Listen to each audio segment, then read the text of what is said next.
out of H2O and H2S, which one has higher bond angle and why?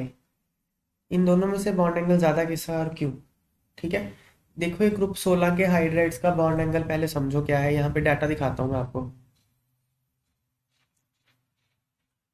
कितना है bond angle? यहाँ पे 104 दिया हुआ ना। H2S का 92, 91, 90। तो बॉन्ड एंगल क्या हो रहा है? कम हो रहा है ना ऐसे।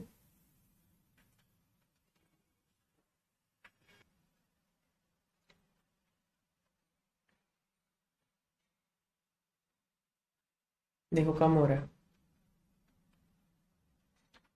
ये है 104 के आसपास, ये 92 डिग्री, 91 डिग्री। पहले तो हम इन दोनों का डिस्कस करते हैं, हालांकि क्वेश्चन तो इसने इन दोनों का पूछा हुआ है, पर फिर भी मैं इन दोनों का भी डिस्कस करना चाहता हूँ साथ में। देखो, सल्फर और सेलिनियम, इनमें इलेक्ट्रोनेगेटिविटी जो है सल्फर की ज्यादा है। तो ये जो शेयर्ड पेयर ऑफ इलेक्ट्रॉन है ये सल्फर की तरफ ज्यादा होगा, यहाँ पे सेलिनियम से दूर होगा। हालांकि इतना फर्क नहीं होगा, मैंने ज्यादा ही दिखा दिया just to make this concept clear. मैंने इतना फर्क दिखाया।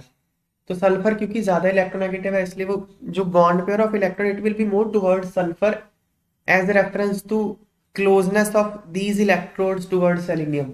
ये दूर होंगे, तो ये दूर है। तो क्यों दूर है? क्योंकि ये कम इलेक्ट्रोनेगेटिव है, खींचेगा नहीं इतना। तो ये दूर हो गए, तो इसमें रिपल्शन क्या हो गई? कम हो गई। तो बॉन्ड एंगल कम हो गया। सेंट्रल एटम की इलेक्ट्रोनेगेटिविटी कम होने से ना बॉन्ड एंगल कम हो जाता है। तो यहाँ कम हो रहा है, सही बात है। कम हो रहा है, हो रहा है भाई, ये बात तो समझ में आती है। 92 से 91 हो गया, 91 से 90 हो गया।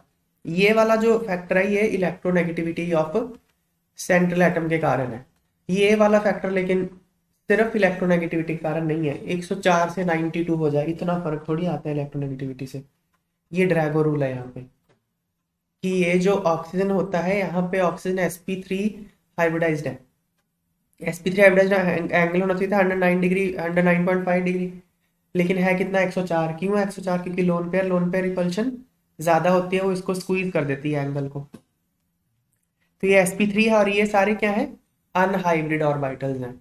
अनहाइब्रिड ऑर्बिटल्स हैं। तो अनहाइब्रिड है तो ये प्योर पी ऑर्बिटल्स हैं ये सारे इनके। तो प्योर पी ऑर्बिटल तो आपस में 90 डिग्री पे ही होते हैं।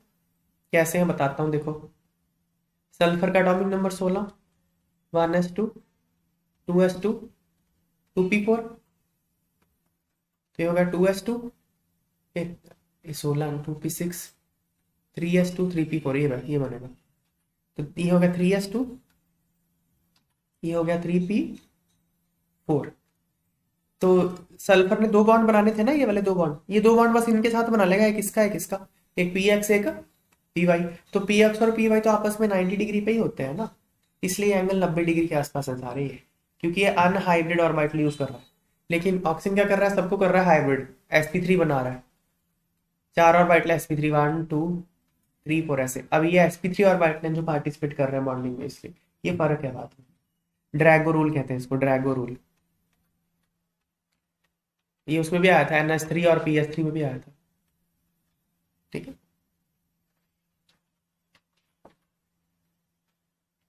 यही लिखा है मैंने, दो बातें लिखी है यहाँ पे।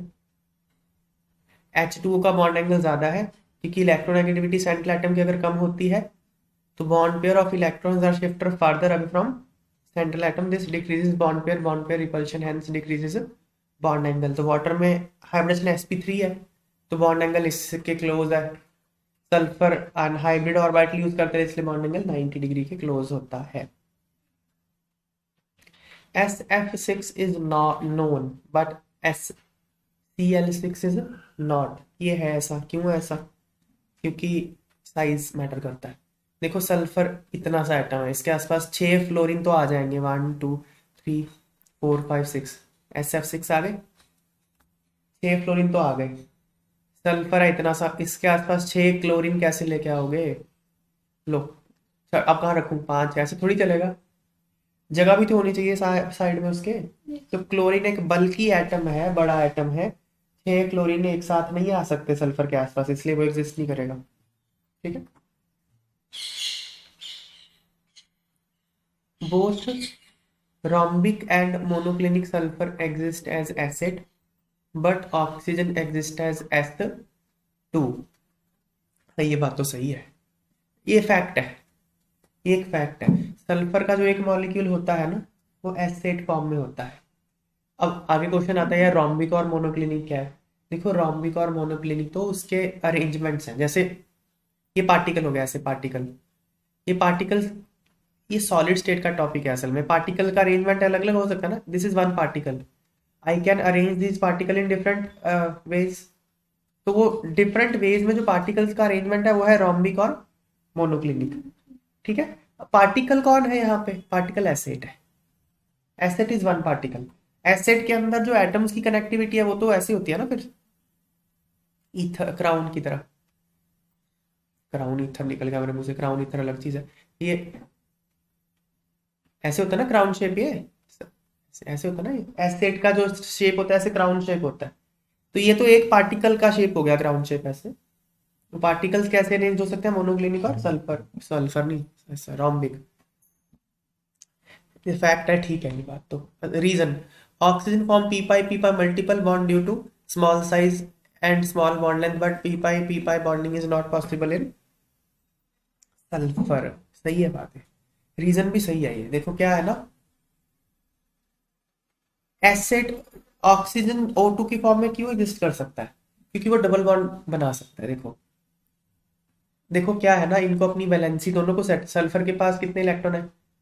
3s2 3p4, ये सल्फर है। ठीक है। ऑक्सीजन है 2s2 2p4, ये ऑक्सीजन है। अब दोनों को दो दो इलेक्ट्रॉन चाहिए अपना ऑक्टेट पूरा करने के लिए, तो दोनों अलग अलग रास्ता अपनाते हैं। ऑक्सीजन क्या करता है? डबल बॉन्ड बना लेता है। तो डबल बॉन्ड बना ले तो इसके दो इलेक्ट्रॉन की कमी पूरी हो गई ना। अब डबल बॉन्ड बना रहे सदियों तक, तब तो ये फिर बनेगा। ये स्टेबल होता है इसका डबल बॉन्ड, क्योंकि ये तो सिग्मा बॉन्ड है, ये पाई बॉन्ड है। इसका पाई बॉन्ड भी स्टेबल होता है क्योंकि ये साइज छोटा है, इसका तो बॉन्ड स्ट्रांग बन जाता है। लेकिन सल्फर का साइज बड़ा है, इसलिए उसका पाई बॉन्ड उतना स्ट्रांग नहीं बनता। इसलिए ये वाला arrangement, S double bond S वाला अरेंजमेंट स्टेबल नहीं होता। फिर क्या करता सल्फर? फिर वो दो सिंगल बॉन्ड बनाएगा। जब एक डबल बॉन्ड नहीं बन रहा तो वो दो सिंगल बॉन्ड बनाएगा। अब दो सिंगल बॉन्ड बनाएगा कहीं तो, अब ऐसे बनाता रहेगा क्या? ऐसा होता है, ऐसा भी होता है, चेन स्ट्रक्चर्स भी होती हैं सल्फर की, पॉलीसल्फाइड्स होते हैं। तो या तो ऐसे बनाता रहे बनाता रहे बनाता रहे, फिर तो वो आयन बन जाएगा, एंड में कहीं आके नेगेटिव चार्ज आना पड़ता है उस पर, क्योंकि एंड वाला फिर खाली रह जाएगा, उसको कहाँ, फिर उसको एक इलेक्ट्रॉन बाहर से कहीं कोई देता ले। या फिर क्या करे, ये दोनों रह गए के लिए रिंग बना ले, ऐसे साइड ऐसे रिंग बना लेंगे। अब सबका पूरा हो गया, सबने बना लिया। तो इसमें क्या है कि इसमें सबका सिंगल बॉन्ड ही है, मतलब सॉरी, एक सल्फर ने बनाया तो सिंगल बॉन्ड ही है ना। मैं यहाँ दोबारा बनाता हूँ इसकी एसिड की शेप, यहाँ बनाता हूँ देखो।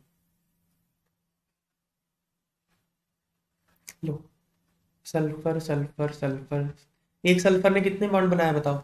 दो बनाया ना, एक इधर, तो ऑक्टेट तो पूरा हो ही गया इसका। And every sulphur has formed double bond, तो रिंग बन गई।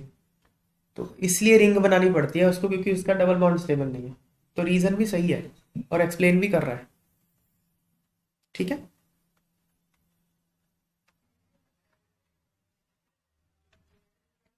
SF6 can not be hydrolysed but SF4 can be, ये रीजन सही है। Sorry, assertion is correct statement. क्या है देखो, सर रीजन भी देख लेते हैं। 6 fluorine atoms in SF6 prevent attack of water on sulphur atom of SF6। Reason भी सही है, सारा सही है, और रीजन असर्शन को एक्सप्लेन भी कर रहा है। कैसे? देखो देखो, जो SF6 है ना, SF6 ये बहुत ही fit better better fit compound है। ऐसे ऐसे इसका साइज सबका ना ऐसे फिट सा है। क्लोरीन जो है वो ऐसे पूरा फिट हो जाता है सल्फर के अराउंड। अब ये वाटर को अटैक ही नहीं मारने देगा। अगर इसका हाइड्रोलिसिस होना है तो सल्फर पे पहुंचे तो सही, वाटर फ्री है, ये अटैक मारने ही नहीं देगा उसको। इसलिए SF6 का हाइड्रोलिसिस नहीं होता, SF4 का हो जाता है। ये SF4 का हुआ हुआ हाइड्रोलिसिस। ठीक है ना। कैसे हो रहा है देखो, यहाँ इसका मैकेनिज्म सा दिखाया हुआ है। देखो ये SF4 है, सी सॉ, ये सी सॉ शेप होती है। तो सी सॉ शेप होती है ना, तो पहले वाटर है, वाटर पहले अटैक मारेगा इस पे ऐसे। इसके हाइब्रिडेशन क्या है? sp3d, वाटर अटैक मार के ये बना देगा sp3d2, ऑक्टाइड ज्योमेट्री, ये इसकी बन गया। ठीक है ना। फिर यहाँ से HF बाहर हो जाएगा, एक H बाहर कर दो, एक F बाहर कर दो, फिर से ये बन गया SF3OH, फिर से इसमें से HF बाहर कर दो, ये बन गया, फिर से वाटर कर दो अटैक। तो मतलब इस तरह से इसका हो जाता है हाइड्रोलिसिस। तो फाइनली ये बन जाएगा सारा। ये H2SO3 ही है, इसको SO2 भी कह सकते हो आप। इसमें से वाटर निकाल दोगे, इसका एनहाइड्राइड ही है ना ये, तो इसलिए इसका हो जाता है हाइड्रोलिसिस, इसका नहीं होता।